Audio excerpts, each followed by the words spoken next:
বিয়ের দিন কোনো কাজ করা যায় কি না, কী কাজ আমি বুঝতেছি না। তো বিয়ের দিন যার বিয়ে হবে তারই তো সব কাজ, তাকে আক্দের সময় কবুল বলতে হবে, এটাও তো একটা কাজ। হ্যাঁ, তারপরে বস এইটাই হোক, বিয়ের সময় স্বামী হিসাবে বর হিসাবে তার যে কাজ তিনি করবেন, স্ত্রী হিসাবে তিনি তার কাজ করবেন। উনি বুঝতেছি উনি যে রান্না বাড়া এই সমস্ত বিষয় স্বাভাবিকভাবে এখানে তো সংস্কৃতি, এটা তো সামাজিক সংস্কৃতি, এটা কোনো আইব নয়, কেউ বলবেও না আপনি রান্না বাড়া করেন। কিন্তু বর সাজিয়া যখন উনি আপনার বাড়িতে যাবে, উনি তো কিছু খাইতেইব, খাওয়াটাও তো একটা কাজ। হ্যাঁ, কম খাক বেশ খাক। আচ্ছা,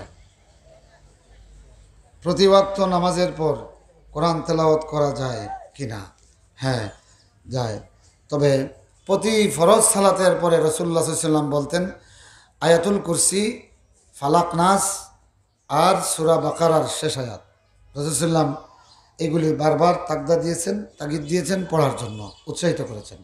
প্রতি ফরজ সালাতের পরে আয়াতুল কুরসি, আল্লাহু লা ইলাহা ইল্লা হুয়াল হাইয়ুল কাইয়্যুম, মনে রাখবেন।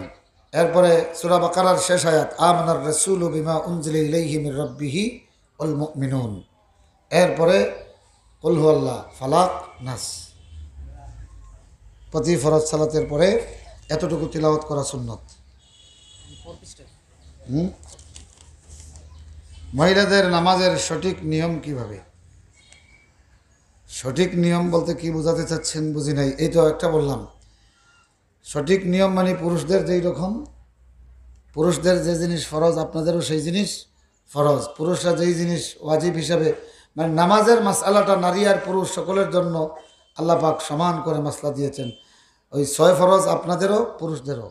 নামাজের আগে 7টা শর্ত, এটা আপনাদের জন্য বাস।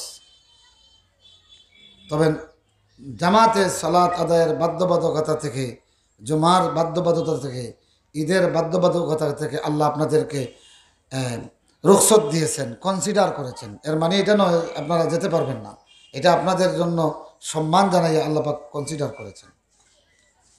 বেনামাজির হাতে খাবার খাইলে কি হয়? বরকত পাওয়া যায় না। এটা সরাসরি এ ব্যাপারে কোরআন হাদিসের কোনো রেওয়ায়ত না থাকলেও একটা রেওয়ায়ত আছে। ইমাম শাফি রহমতুল্লাহ আলাইহি তার উস্তাদের খুব প্রশংসা করতেন, তার মার কাছে, তার বোনের কাছে। তার মা এবং বোন দুইজনই আল্লাহওয়ালা ছিলেন। একদিন তার উস্তাদের বাড়িতে আনলেন, আনিয়া দাওয়াত খাওয়াইলেন। তো মা তার বাচ্চার কাছে তার উস্তাদের অনেক বুজুর্গির কথা শুনেছেন, ভালো ভালো খাবারের ব্যবস্থা করেছেন। হ্যাঁ,